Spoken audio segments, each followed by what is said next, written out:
1. Et voilà donc une proposition politiquement risquée. Taxer les retraités les plus aisés pour financer la branche autonomie de la sécurité sociale.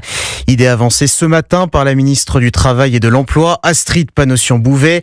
Cibler les retraités peut coûter très cher dans les urnes, c'est bien connu. Alors Alexis de La Fontaine, inévitablement, la proposition fait vivement réagir les députés. Oui, cette proposition a mis le feu aux poudres à l'Assemblée nationale et particulièrement dans le bloc central.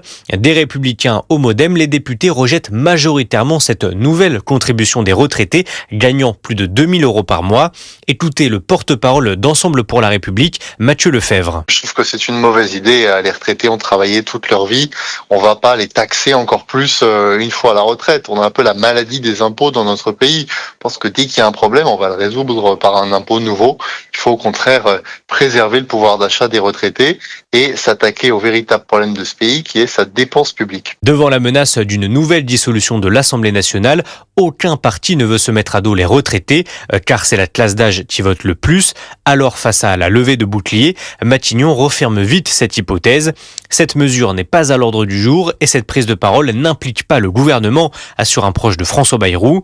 La proposition d'Astrid Panosyan-Bouvet semble donc avoir rapidement été écartée. Alexis de La Fontaine du service politique d'Europe 1.